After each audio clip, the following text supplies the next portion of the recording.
ببینید یک برش از این بالا تا قسمت پای داریم. برش های دیگه هم توی این عبا هست. دکمه های قابلمه‌ای این دکمه ها هستند به این صورت. عباها جز اون دسته از تنپوش هایی هستند که بسیار شیک و جذابن و در عین حال راحتی و سبکی خاص خودشون رو دارن و به نظر من هر خانمی حداقل یک مدل عبا رو باید توی کمدش داشته باشه. امروز میخوام الگوسازی و نکات دوختی این مدل عبای زیبا رو بهتون آموزش بدم که هم میتونین برای مجالس استفاده کنید و هم کاربرد روزمره داره. سلام به کارگاه کوچیک من، خیلی خوش اومدین. برای دیدن این آموزش همراه من باشید. عباها رو معمولا ما بر پایه الگوهای کیمونو و یا پانچ طراحی میکنیم. این مدل عبا رو من میخوام بر اساس الگوهای کیمونو براتون مدل سازی کنم. قبلا در دو آموزش به طور کامل الگوسازی اساس کیمونو رو بهتون آموزش دادم. لینک اون دوتا آموزش رو پایین توی توضیحات میذارم که اول الگوهای کیمونوتون رو آماده کنید و بعد بیایید برای الگوسازی این مدل عبا. قبل از اینکه کارمون رو شروع بکنم، این مدل عبایی که دارم رو با هم دیگه یک تحلیل الگویی انجام میدیم. این عبا گفتم بر پایه الگوی کیمونو طراحی شده و یک برش اساسی ما توی این عبا میبینیم. برشی که از بالا از قسمت سرشانه تا پایین دیده میشه. توی تصویری که تصویر بعدی، توی این تصویر این برش بهتر مشخص میشه.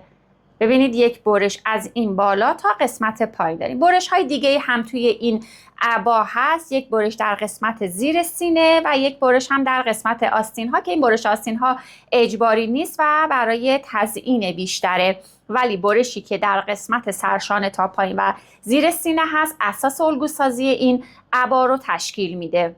خب برای این کار شما از گوشه گردن بعد از اینکه الگوی کیمونوتون رو با آزادی هایی که مد نظرتون هست دادید تهیه کردین، میایید و از گوشه سرشانه به اندازه نصف سرشانه، هر چقدر که سرشانه شما بود نصفش میکنید، علامت میزنید. میتونید نصف سرشانه رو علامت بزنید، میتونید هم به اندازه 6 سانتی متر روی خط سرشانه برید و این نقطه رو علامت بزنید. خب حالا روی خط کمر ببینید، من میخوام برشم روی خط کمر باشه. شما میتونید برشتون رو بالاتر از خط کمر در نظر بگیرید. توی مدلی که داریم برش حدودای خط کمره. این برش رو الان میخوام طراحی کنم. میتونید حدود 5 سانتی متر بالاتر از خط کمر هم این برش رو در نظر بگیرین. اگر که شخصی هستین که بالاتنه بلندی دارین، بهتره که این برش رو یک مقدار بالاتر ببرین. روی خط کمر، دقیقاً روی خط کمر نباشه. من این برش رو روی خط کمر، پس اگر خواستید روی خط کمر، اگر خواستین حدوداً نهایتاً 5 سانتی متر بالاتر از خط کمر برشمون رو میزنیم. روی خط کمر به اندازه حدوداً 10 الی 12 سانتی متر میام و یک علامت دیگه میزنم. پس این قسمت شد 6 سانتی متر یا نصف سرشانه، اینجا شد 10 الی 12 سانتی متر میام و این علامت رو میزنم. این دوتا علامت پایین و بالا رو باید به همدیگه وصل بکنم. نکته مهمی رو که اینجا باید رعایت بکنید اینه که شما هر میزان که خواستین روی خط کمر علامت بزنین و روی سرشانه هم که علامت زدین، خطی که میخواین این دوتا رو به همدیگه وصل کنه باید یک خط اوریب باشه، به این سمت باشه. ببینید خط من رو ببینید، نباید خطی که میکشین به این صورت در بیاد، یعنی شیبش به این سمت باشه. این خط مد نظر ما نیست، چون اصلا این خط زیبایی به کار شما نمیده. پس خط شما باید متمایل باشه به سمت جلو از لحاظ شیب. خب من خط اضافه رو پاک کنم که اشتباه نکنیم.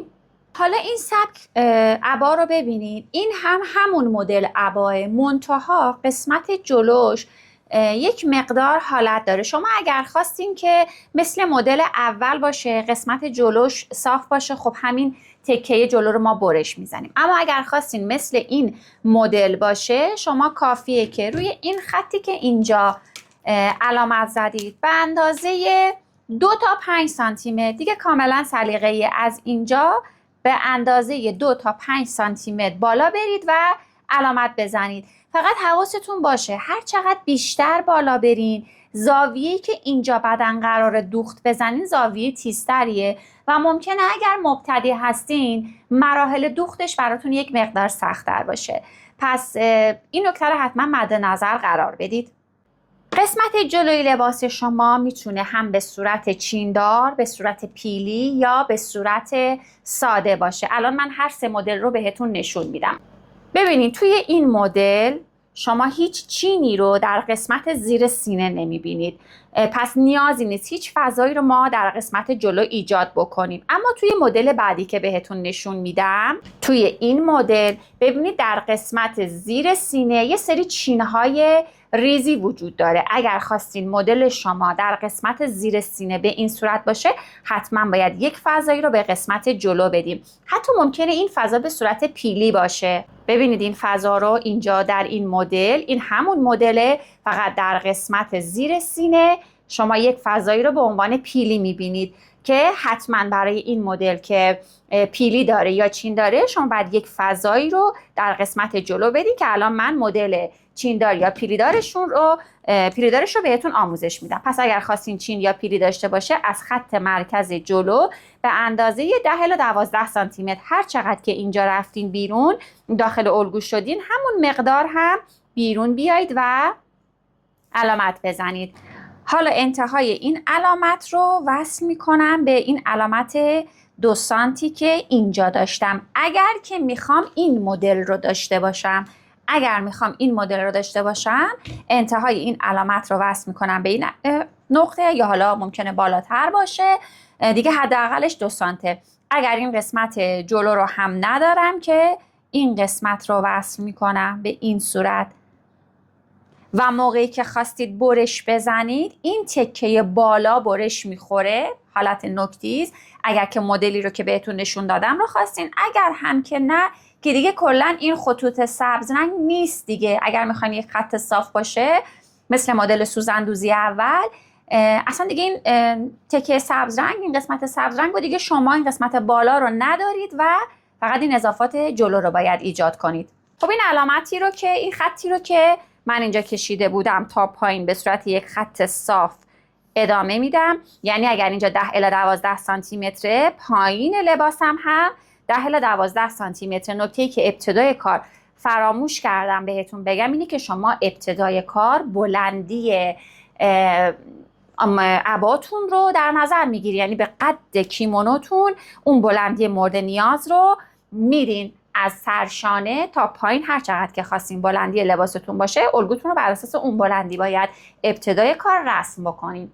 خب حالا من میخوام در قسمت مچ دست هم یک برش داشته باشم. اکثر مدل های عبا قسمت مچ دستشون برش داره. ببینید این یک مدل که قسمت مچ دستش برش داره، این مدل هم که مدل اصلی ماست که باز مچ دستش برش داره. معمولا برش هایی که توی مچ دست عباها دیده میشه برش های بزرگی هستن. شما میتونید از قد آستینتون، این قد آستین به اضافه سرشانه است در مانتوی کیمونوتون، به اندازه 15 تا 17 سانتی متر یا باز سلیقه‌ای هر چقدر که خواستید. من اینجا استانداردش رو میگم به اندازه 15 تا 17 سانتی متر میرید و اینجا رو یه برش میزنید. برشی که میخواین بزنید حتما باید این علامتی که زدین، این قسمت حالت قائمه و گونیایی داشته باشه. یعنی این قسمت بالا رو ببینید من به چه صورت گذاشتم، اینجا حالت گونیایی داره و بعد این قسمت برش خورده میشه.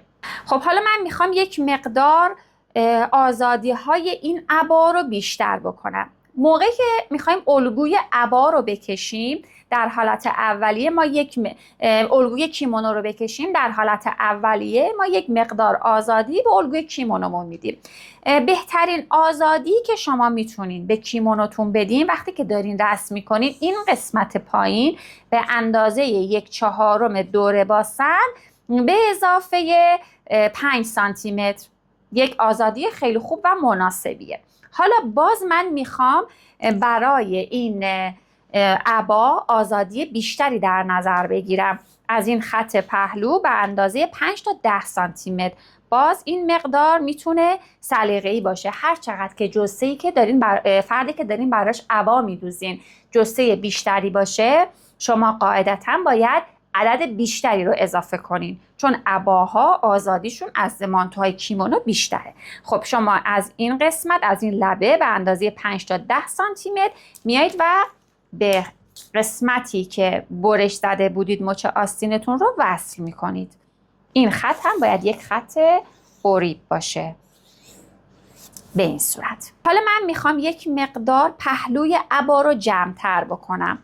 خط کمر رو امتداد میدم به این صورت. روی خط کمر به اندازه 2 الی 3 سانتی متر میام و علامت میزنم. پس از اینجا به اندازه 2 الی 3 سانتی متر علامت میزنم. این مرحله دل بخواهیه ولی زیبایی عباتون رو بیشتر میکنه. این قسمت رو به صورت یک هلال وصل میکنم به بالا و دیگه این میشه خط پهلوی عبای من. این کار باعث میشه یک مقدارم از اون ریزشی که پهلوی عبا داره جلوگیری کنه، چون وقتی که پهلوی عبای شما یک خط صافه ریزش بیشتری داره پهلوها. و بعد اینجا رو هم به این صورت تا پایین علامت میزنم. این قسمت دور ریز میشه. خب حالا پس عبای ما برشهاش به این صورت شد که در این قسمت میشه جلوی شماره 1، این تکه تا پایین میشه جلوی شماره 2، این تکه میشه جلوی شماره 3 و قسمت مچ هم میشه جلوی شماره 4. لباس شما، عبای شما قراره که یک عبایی باشه که جلوش دکمه میخوره، چون باید یک فضایی باشه که شما بتونین عبا رو از سرتون بیرون توی سرتون بکنین. ما حلقه گردن رو گشاد نکردیم، قرار هم نیست زیپ بذاریم پشت عبا. پس نیازه که من یک دکمه خور برای جلوی عبام داشته باشم. مدل هایی که عباهای قدیم داشتن مثل این مدل جلوش دکمه خور داره، دکمه عبا هم مشخصه. اما مدل های جدیدتر مثل مدلی که بهتون ابتدای آموزش نشون دادم، این مدل دکمه خوری از روی لباس مشخص نیست و چون اساساً از پارچه سوزندوزی استفاده شده ما نمیتونیم دکمه روی این پارچه بزنیم چون زیبایی پارچه‌مون رو از بین میبره. پس اگر که خواستین طبق مدل های قدیمی شما دکمه ها از روی کار مشخص باشه، به جلوی خط CFتون، الان اینجا خط CFه، به جلوی خط CFتون یک فضای 2 سانتی متری رو به عنوان فضای دکمه و جا دکمه اینجا اضافه میکنید و یقتون رو هم که ادامه میدید. اما اگر نخواستین که جلوی لباستون دکمه مشخص باشه، باید دکمه خور مخفی برای لباسمون آماده بکنیم که اینو در مراحل دوخت بهتون میگم باید به چه صورت این کار رو انجام بدین. تکه ها رو برش میزنم تا نتیجه نهایی کار رو ببینید.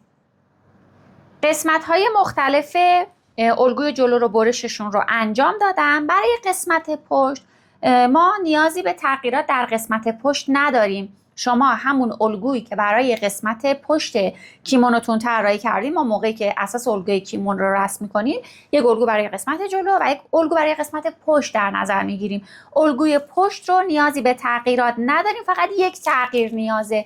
شما اینجا هر مقدار گشادی که به قسمت پهلو دادیم، به قسمت هلال دادیم، ببینیم ما این فضا رو اضافه کردیم. به قسمت پشت هم باید همین مقدار رو فضا بدید و ایجاد بکنیم. ببینید این تکه ها رو من اگر کنار همدیگه قرار بدم به این صورت، الگوی پشتم رو میذارم. قبل از این که بخوام برش بدم تکه جلو رو، این فضایی که اینجا اضافه کردم رو همون مقدار رو به الگوی پشت هم اضافه میکنم. خب حالا شما توی خیلی از آموزش ها ممکنه که ببینید که به شما بگن از همون الگویی که برای قسمت جلو استفاده کردین برای قسمت پشت استفاده کردین. چرا من این کار رو نمی کنم؟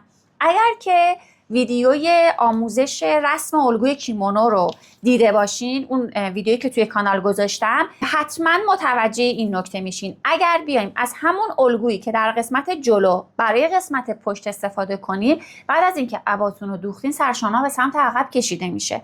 موقعی که من داشتم اون آموزش رو بهتون تدریس میکردم گفتم که باید یک سری تغییرات در سرشانه بدین که وقتی که عبا رو دوختین لباس شما به سمت عقب کشیده نشه.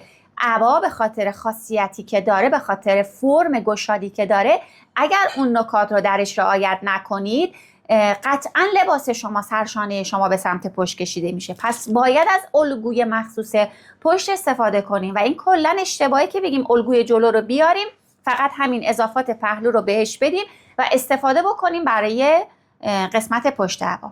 پس حواستون باشه الگوی خود قسمت پشت کیمونو رو که کشیدین، این قسمت اضافات پهلو رو بهش اضافه کنید تا آماده بشه برای عباتون. خب این برشی که من اینجا زدم رو روی قسمت جلو داشتم، روی مچ آستین داشتم، این برش رو در قسمت پشتم همون برش رو به همون اندازه میدید و بعد این دوتا تکه آستین رو، این قسمت برش بود، اینجا قسمت برشمون بود، اینجا قسمت بالای آستین بود. ببینید من روی آستینم موقعی که داشتم برش میزدم نوشتم بالای آستین مچ. شما هم حتما بنویسین که موقعی که میخواین به همدیگه متصلشون کنین بدونین به چه صورته. به این صورت این دوتا رو به همدیگه وصل میکنم و موقعی که میخوام روی الگو بندازم حتما باید این قسمت رو روی راستای پارچه بندازم. ببینید شما این بخشی از آستینتون توی اورید میفته. خب چاره‌ای هم نداریم چون اساس مانتو، اساس لباسمون کیمونوه، ولی این تکه مچ رو حتما باید روی راستا، فرض کنید این قسمت خط ترکی پارچه است، روی راستا میندازید و برش میزنید. حالا قسمت جلو و پشت احتیاج به سجاف داره. برای قسمت جلو شما روی خط سرشانه از انتهای سرشانه به اندازه 1 الی 2 سانتی متر داخل بشین. از قسمت پایین از این خط مرکزی، از این خط اولیه به اندازه 6 الی 8 سانتی متر داخل الگو بشین و این دوتا علامت رو به همدیگه وصل بکنین و از این تکه یک کپی برمیدارین به عنوان سجاف. اگر که دکمه خور دارین خب کپیتون رو با دکمه خور برمیدارین، اما اگر که دکمه خور ندارید و قراره که دکمه خور مخفی داشته باشیم که دوتا لبه کار مماس با همدیگه باشن، مثل اون مدل سوزندوزی شده، به این صورت فقط از این قسمت یک کپی برمیدارین. برای قسمت پشتم به همین ترتیب ما احتیاج به سجاف داریم. پهنای این قسمت رو حساب میکنیم. این قسمت پهناش هر چقدر که بود به همین اندازه از گوشه سرشانه داخل میشیم، علامت میزنیم. یعنی الان پهنای این سجاف، این فاصله باید با این پهنایی که علامت میزنم یکسان باشه. از این قسمت گوشه گردن به اندازه 10 تا 15 سانتی متر پایین میایم و به این صورت سجاف رو برای قسمت پشت لباسمون طراحی میکنیم. از قسمت سجاف پشت و سجاف جلو هم یک کپی برمیداریم. الگوسازی این مدل عبا رو تا اینجا با هم دیگه انجام دادیم. برای برش این مدل شما احتیاج به 2 قد عبا پارچه احتیاج دارین. منظور از قد عبا بلندی عباه. شما از گوشه سرشانه تا جایی که میخواین بلندی عباتون باشه رو در نظر بگیرید. به این اندازه قد عبا میگیم. قد عبا میتونه تا مچ پا و یا حتی بالاتر باشه. هر چقدر که بود این مقدار رو شما 2 برابر میکنید. مثلا اگر میخواین بلندی عباتون 1 متر و 30 سانت باشه، شما به 2 برابرش یعنی 2 متر و 60 به اضافه 10 سانت اضافه تر برای زاپاس دوخت پارچه احتیاج دارین. اگر سایزتون سایز کوچیکی باشه از پهلوهای پارچه میتونید سجاف قسمت جلو و پشت رو در بیارید، اما اگر سایزتون بزرگ باشه مجبوری که مقدار بیشتری پارچه، مثلا حدود 3 متر پارچه شما برای این مدل عبا تهیه بکنید. پارچه هایی که مناسب این مدل عبا هستن انواع پارچه های ریزشدار مثل لینن های خیلی سبک و گرم پایین، مثل شانتون ها، و اگر بخواین عبا رو به صورت مجلسی داشته باشین پارچه های کرپ و یا پارچه های ساتن پارچه های مناسبی برای دوخت عبا هستند. در ادامه نکات دوختی این مدل عبا رو بهتون آموزش میدم. من قطعات عبا رو روی سایز 1/2 برش زدم تا بتونم بهتر توی تصویر بهتون نمایش بدم. قسمت پشت رو روی دلای بسته میندازیم. الان تکه پشت روی دلای بسته قرار گرفته، برش خورده، 1 سانت دور تا دور زاپاس دوخت گذاشتم و برش زدم. تکه های جلو رو، جلوی شماره 2 رو، اون برش 1 تکه تا پایین رو حتما باید روی دلای باز پارچه بندازیم. الان اینجا دلای باز پارچه است و شما موقعی که خواستین پارچه رو برش بزنین، ترکی روی ترکی میذارین، پارچه رو دلا میکنین و برش هاتون رو میزنین. این قسمت روی دلای بازه. موقعی که میخواین روی پارچه بندازین حتما راستا رو مشخص بکنین، برای اینکه راستای این تکه رو مشخص بکنین، چون ما این خطی که پایین داشتیم، این خط پایین یک خط صاف بود، میتونید خط پایین رو به عنوان خط راستا در نظر بگیرید. این از تکه جلوی شماره 2. تکه جلوی شماره 1 این قسمت رو اگر که دکمه خور رو خواستین به صورت سرخود بذارین، خب بازش میکنین، با دکمه خور برشش میزنید. اگر نه که میخواین از تکنیکی که بهتون میگم استفاده کنید که قسمت جلو خط CF باید روی دلای باز پارچه قرار بگیره. ببینید اینجا دلای باز پارچه است، دور تا دور زاپاس یکسان گذاشته میشه، این هم برش میخوره. اما جلوی شماره 3 اون قسمتی که ما 10 سانت اومدیم اضافه کردیم، اگر میخواستیم پیلی یا چین داشته باشه، این قسمت حتما باید روی دلای بسته پارچه باشه، باز در راستای پارچه. تمام تکه‌ها در راستا هستن و با زاپاس 1 سانت برش میخوره. آستین ها از این خطی که این وسط هست، گفتم این خط باید روی راستا باشه و در مسیر راستا الگو رو به این صورت قرار میدیم و روی دلای باز پارچه برش میزنیم. برای قسمت پشت که سجاف داشتیم، سجاف قسمت پشت رو شما الگوش رو که کپی برداری کردین ازش برش میزنید و روی دلای بسته پارچه، اگر پارچه‌تون رسید. اگر پارچه نرسید میتونید مثل من به این ترتیب روی دلای باز پارچه بندازین. قسمت وسط یک درس میخوره که هیچ موردی نداره. وقتی که سجاف رو برش زدین حتما سجاف باید لای کاری بشه. برای قسمت جلو هم ما سجاف داشتیم. این تکه رو من کپیش رو برداشتم، سجافش رو برش زدم به این صورت و سجاف هم دقیقاً مثل قسمت جلو روی راستا و قسمت جلو هم که این قسمت بازه و روی دلای باز پارچه قرار میگیره. سجاف جلو هم باید حتما لای کوبی بشه. حالا یه نکته این که شما میتونین جلوی شماره 1 رو از یک پارچه دیگه‌ای استفاده بکنین که قسمت جلو یه طرح دیگه داشته باشه. من این جلوی شماره 1 رو پارچه های من طرح داره. برای جلوی شماره 1 میخوام از پشت پارچه که ساده است استفاده کنم. میتونین این کار رو هم انجام بدین. خب حالا ما برای قسمت جلو احتیاج به یک نوار برای بلیتی داریم. این نوار رو میتونین از هر پارچه آماده بکنین. این نوار بلندیش به اندازه بلندی خط CFتون، خط جلوی لباستون و حالا یه چند سانت بلندتر به پهنای 6 سانتی متر. چون من میخوام دکمه خورم 2 سانت باشه، 2 ضرب در 2 به اضافه 2 میکنم میشه 6 سانتی متر.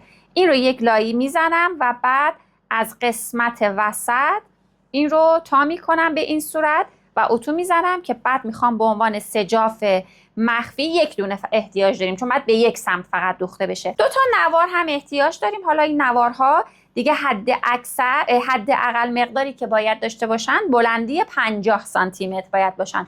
بلندتر باشه خب خیلی هم بهتر. به 2 تا نوار احتیاج داریم که بتونیم باهاش بندینک بسازیم. پهنای حدوداً 5 سانتی متر پهنای مناسبیه که بتونم 2 تا بندینک برای این لباسم بدوزم. خب حالا میریم برای مراحل دوخت. دوختمون رو با لایکاری سجاف قسمت جلو شروع میکنیم. قسمت سجاف رو لای میزنیم. برای قسمت جلو من میخوام این سمت پارچه روی کارم باشه. این رو میخوام بذارم پشت، این سمت رو میخوام بذارم روی کار، چون میخوام متفاوت باشه از تکه های دیگه که نمای کلی این مدل عبا بهتر مشخص باشه. خب من میام سجاف رو لایی میزنم. اگر که دکمه خوری که برای جلوی لباس در نظر گرفته باشم دکمه خوری یک تکه‌ای باشه، رو به روی سجاف رو روی همدیگه قرار میدم به این صورت و حلقه گردن و قسمت جلوی سجاف رو میدوزم. اما اگر بخوایم دکمه خور رو به صورت جدا در نظر بگیریم که در نهایت وقتی که این تکه های جلوی لباس به هم دیگه دوخته شدن، ببینید اگر دکمه خور داشته باشه، دکمه خور یه تکه داشته باشه، وقتی که لباس دوخته شد به این صورت قسمت های لباس روی هم دیگه میان. اما اگر که دکمه خور مخفی داشته باشه، وقتی که لباس دوخته شد لب به لب همدیگه قرار میگیرن. این قسمت جلوی لباس و دکمه خور در زیر قرار داره. شما احتیاج دارین، گفتم که توی مرحله که برش میزدیم احتیاج دارین به یک تکه نوار که به اندازه بلندی جلوی لباستون و به پهنای 6 سانتی متر. این نوار رو گفتم حتما لایی میزنید و از قسمت بالا یک سمتش رو میدوزیم. این قسمت بالا رو سبک میکنم.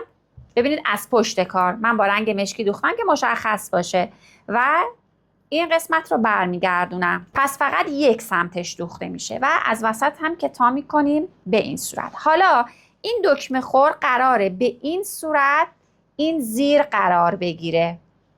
به این صورت این زیر قرار میگیره، یعنی در واقع دکمه خور بین سجاف و بین تنه اصلیتون قرار میگیره. حالا باید این سجاف مخفی رو وصل کنم به تنه. اما به کدوم سمت تنه؟ ببینین توی لباسهای خانم ها همیشه سمت راست روی سمت چپ قرار میگیره و اون سمتی که جا دکمه میخوره سمت راسته. پس من باید این سجاف رو به تنه سمت راستم بدوزم. این الان روی بالا تنه قرار داره. ببینین من اگر این بالا تنه رو به این صورت جلوی خودم بگیرم که در واقع بیاد سمت تنه من، این تکه میشه سمت راست من. پس من روی این تکه میام و سجافم رو و این سجاف دکمه خور رو میدوزم. پس حواستون باشه حتما روی تکه سمت راستتون دکمه خور مخفیتون رو بدوزید. خب دکمه خور رو میذارم. ببینید من 1 سانت زاپاس دوخت داشتم. نمیام این قسمت بالایی رو که دوختم بذارم لب به لب بالای یقه. باید به اندازه 1 سانت زاپاس دوخت رو بیام پایین، یه مقدار هم بیام پایین تر، مثلا حدود 1.5 الی 2 سانتی متر از این لبه بیاید پایین تر. و بعد حالا سجافش رو میذارم، رو به روی سجاف رو میذارم. الان روی سجاف، روی تنه اصلی، اینم دکمه خور. این قسمتی که درز بازه، ببینید اینجا درز باز دکمه خوره، به لبه لباسم فیکس میکنم. این سه تکه رو با هم دیگه فیکس میکنم و زیر چرخ میذارم. برای این تکم دیگه کاری نمیخواد انجام بدم. به این صورت رو به روی سجاف رو به هم دیگه میذارم و میدوزم. دوختش رو انجام میدم. یه دوخته کاملا ساده، برای اینکه زمان فیلم طولانی نشه دوخته ساده رو انجام میدم و میام برای ادامه مراحل. خب دوختش رو به این صورت انجام دادم. اضافه این قسمت رو قیچی میکنم. دور تا دور یقه رو سبک میکنیم. اضافاتش رو، حالا نمونه من کوچیکه، اضافات زیادی نداره. این قسمت رو ببینید من با نخ مشکی دوختم که شما بهتر متوجه بشین. این قسمت رو یه چرت هفتی میزنم. اگر یه جایی اسم کلیپ رو شنیدین بدونین منظور همون چرت هفتیه. این گوشه رو یه چرت هفتی میزنم و سجاف ها رو به رو بر میگردونم و یه اتو میزنم.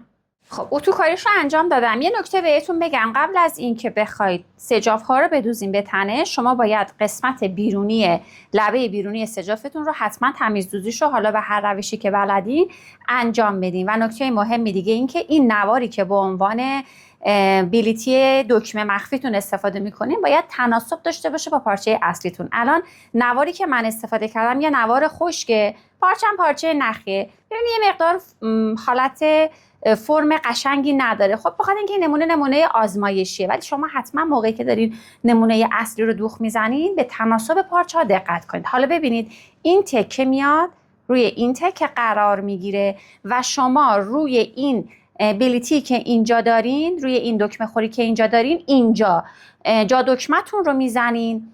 روی این قسمت دکمه هاتون رو میدوزین. دکمه هایی که میدوزین حتما باید دکمه های تخت باشه، دکمه پایه‌دار نباشه. اگرم نخواستین جا دکمه بزنین میتونین از این دکمه های قابلمه‌ای استفاده کنید. ببینید منظورم از دکمه های قابلمه‌ای این دکمه ها هستن. به این صورت این دکمه ها 2 تکه دارن، تو سایز های مختلف و جنس های مختلف توی بازار هستن. یک سمتش رو میذارید اینجا، یک سمتش رو هم میدوزید به این قسمت زیر و دوخته میشه و این دوتا به هم دیگه چفت میشن. پس یا اینجا رو جا دکمه میزنید یا دکمه قابلمه‌ای. دکمه تختم منظورم این دکمه ها هستن، دکمه هایی که پایه ندارن. این دکمه هایی که پایه دارن اینها اصلا مناسب این مدل نیستن. پس شما توی این آموزش بلیتی مخفی رو هم، جا دکمه مخفی رو هم یاد گرفتین. این مدل جا دکمه رو شما میتونین برای تمام شمیزها و لباس هاتون استفاده کنین و فقط مخصوص این عبا نیست. یقتون هم حتی میتونه هر مدلی داشته باشه و شما این جا دکمه رو داشته باشین. خب مرحله بعدی دوختمون باید بیایم و این تکه جلوی شماره 3 رو، این تکه‌ای که قسمتش جلوش رو اومدیم اضافه کردیم برای چین یا پیلی، از قسمت بالا 2 ردیف دوخت انجام بدین و نخ زیر رو، نخ ماسوره رو من دوختم و از اینجا انجام دادم.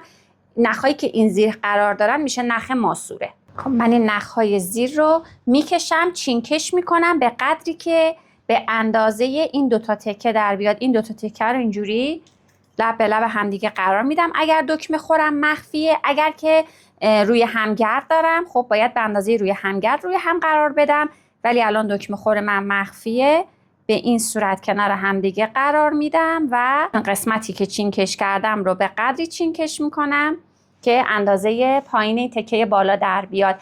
اگر که خواستین چین داشته باشه چینکش میکنین، اگر که خواستید پیلی داشته باشه به صورت پیلی این قسمت رو، برای پیلی شما قسمت وسط رو پیدا میکنین به اندازه‌ای که این قسمت جلو رفته بودین، مثلا 10 سانتی متر 12 سانتی متر، هر چقدر که جلو رفته بودین جلو میاین و این مسیر رو به اندازه چند سانتش رو، به اندازه حدوداً 10-12 سانتش رو تا پایین میدوزید. اگر که خواستین پیلی داشته باشین، ببینید فرض کنید میخواین پیلیه، من این فاصله 10 سانتی متری که جلو رفتم رو میدوزم و بعد یه اتو میکنیم. وقتی که بازش کردیم اینجا به صورت یک پیلی در میاد. اگر هم که خواستیم چینکشش کنیم که خب نخهای زیر رو میکشیم و چینکش میکنیم. این قسمت که چینکش شد، این قسمت پایین رو یه دوخ میرم که این 2 تا لبه پایین کنار هم دیگه فیکس بشن.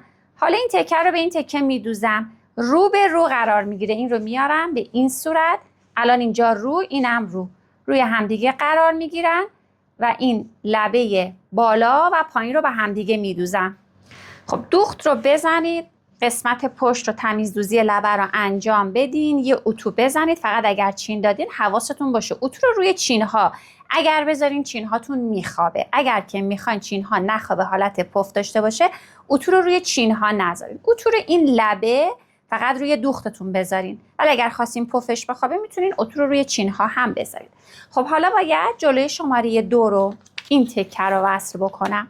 این تکه رو میارم، قبل از اینکه بخوام این تکه رو بدوزم، من به خاطر اینکه مدلم جوریه که از قسمت کمر مدل من حالت جذب داره دور کمر، حتما باید به این پهلوها من کمری بدوزم که بعد از داخل از پشت این کمربند رو دور کمرتون میبندین و قسمت بالا جذب کمرتون میشه. حالا نکته‌ای که برای کمربند شما باید رعایت کنید، یکی این که کمربندتون گفتم طول کمربندتون کمتر از 50 سانت نباشه، جوری باشه که شما مخصوصا توی سایز بزرگتر که دور کمر بیشتری دارن باید جوری باشه که این 2 تا کمربندی که این سمت بسته میشه، این 2 سمت بسته میشه، بیاد و دور کمر شخص بسته بشه، یک مقدار هم اضافه تر داشته باشه.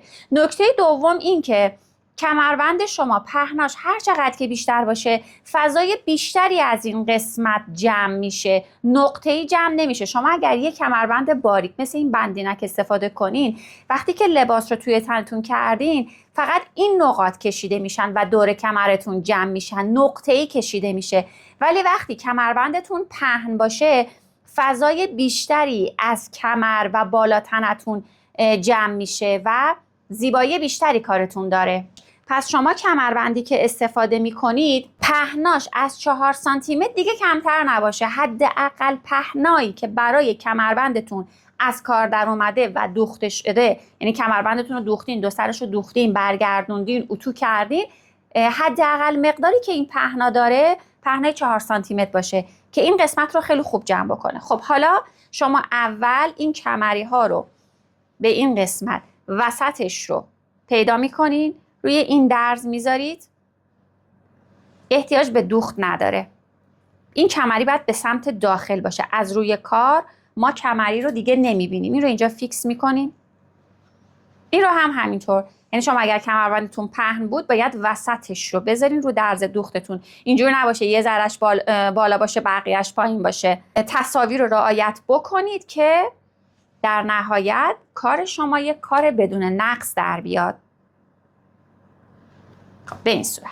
پس این کمری ها داخل فیکس شدن. روی لباس رو میارم، روی این تکه رو هم میارم. الان اینجا رو به روی باید این درزی بود که الگو رو ببینید، این درزی بود که درز پهلو بود، این قسمت درز آستین بود. دقت بکنین که اشتباه نکنین. ببینین الان من این الگو رو اگر بذارم اینجا درزیه که باید دوخته بشه، پس این رو به این صورت میذارم اینجا تا پایین فیکس میکنم. این یکی رو هم به این صورت میذارم اینجا تا پایین فیکس میکنم و این دوتا درز رو خیلی ساده میدوزم. تا اینجا به این صورت در اومد. این دوخت رو که انجام دادید حتما درز رو از سمت داخل تمیز دوزیش رو انجام بدین، یه اتوی خوب بزنید و آمادش کنید برای مرحله بعدی. ببینید کمربندها وقتی که شما این لباس رو خواستین توی تن بکنین، کمربندها میاد از پشت گره میخوره و این قسمت رو جمع میکنه و یک زیبایی خیلی زیادی به عبای شما میده. مرحله بعدی باید قسمت آستین ها رو بدوزیم. قسمت سرشانه پشت رو وصل کنیم و بعد آستین رو بدوزیم. رو به رو قرار میگیره، سرشانه رو به هم دیگه فیکس میکنم. موقعی که میخوام سرشانه ها رو فیکس بکنم این کار رو از سمت آستین انجام میدم، چون ما یقمون رو دوختیم، سجافش رو دوختیم، دیگه زاپاس دوخت نداره، ولی ما اینجا یک سانت زاپاس دوخت داریم. اگر بیام این لبه یقه رو فیکس کنم به لبه یقه، خب موقعی که میخوام سجاف پشت رو بدوزم من دیگه زاپاسی ندارم. پس از قسمت آستین اینها رو به هم دیگه فیکس میکنم و بعد سرشانه ها رو در هر دو سمت میدوزم. دوخت ها انجام شد. دوخت ها خیلی سادن، نکته خاصی ندارن. حالا باید سجاف قسمت پشت رو بدوزیم. سجاف رو حتما باید لایی بزنید به سمتی که الان قسمت بالا تنه جلو به سمت شما هست. سجاف رو میذارید و دوخت میکنید. این که حالا از کجا تا کجا بدوزین، به چه صورت بدوزین، سوزن رو کجا بذارین رو همه رو در آموزش قبلی، آموزش دوخت بلیتی یقه 7 بهتون آموزش دادم. دیگه نمیخوام آموزش تکراری بگم چون وقت شما خیلی با ارزش‌تر از اونه که من بخوام مطالب تکراری بهتون آموزش بدم و تکرار مکررات بکنم. پس با استفاده از تکنیکی که جلسه قبل بهتون یاد دادم، سجاف قسمت پشت رو هم بدوزین و حالا دیگه کار خاصی نمونده. آستین ها رو میاریم، آستین ها رو وصل میکنیم. این قسمت مرکز آستین رو، این قسمت بالاست، این قسمت مرکز آستین رو میتونید آستین ها رو هم شما، اینا مچ آستینه، این قسمت مچی آستینه، میتونید مچ آستین رو هم باز از یک پارچه دیگه شما استفاده کنید. حالا باز من مجدد از پشت پارچه استفاده میکنم که متوجه منظورم بشین. خب من این قسمت وسط رو یک چرت میزنم که بدونم اینجا وسط آستینه. خب این قسمتی که ساده است روی آستینم باشه، رو به رو قرار میدم. این چرتی که زدم مرکز بود رو روی این درز سرشانه میذارم. موقعی که دارین آستین ها رو فیکس میکنین این نکته رو حواستون باشه که ما موقعی که الگوها رو به هم دیگه وصل کردیم یک تکه رو از قسمت جلو بریش زدیم، یک تکه رو از قسمت پشت بریش زدیم و به هم چسبوندیم. اینها دقیقاً سر جای خودشون قرار بگیرن. این تکه‌ای که قسمت جلوست الان به سمت جلو و این تکه‌ای که به سمت پشته الان برای پشت باشه. حواستون باشه که الگوها رو جابجا قرار ندین وگرنه مچی آستینتون تو دستتون پیچ برمی‌داره. خب این درزها رو میدوزم و تقریباً میشه گفت که کار دوخت عبای ما رو به اتمامه. خب این قسمت ها دوخته شد و دیگه حالا شما کافیه که درز زیر دست آستین رو به صورت یکسره به این صورت درز ها رو روی همدیگه قرار بدین، زاپاس دوخت رو به سمت مچی آستین بدین و درز دوخت رو از اینجا بالا تا پایین به صورت یکسره بدوزین. قبلش باید دم دست آستینتون رو تمیز دوزیش رو انجام بدین و کار دوخت عبای شما به اتمام میرسه. البته توی مرحله الگوسازی گفتم که شما میتونید گشادی زیر بغل این عبا رو هر چقدر که خواستین در نظر بگیرید. میتونید هلالتون رو خیلی پایین‌تر و یا حتی به فرم مانتوهایی که حالت پانچ یا خفاشی دارن خیلی بیشتر در نظر بگیرید. برای دوخت سجاف بهتون گفتم که قبلش باید لبه های بیرونی سجاف رو تمیز دوزی کنید و بدوزین. در یک آموزش قبلا به طور کامل و مفصل تمیز دوزی و دوخت سجاف به سبک اروپایی رو بهتون آموزش دادم. ویدیوش بالای صفحه نمایش داده میشه، میتونید از اون روش هم برای تمیز دوزی و دوخت سجاف این عبا استفاده کنید و کارتون رو بی نهایت تمیز و سکه‌دار کنید.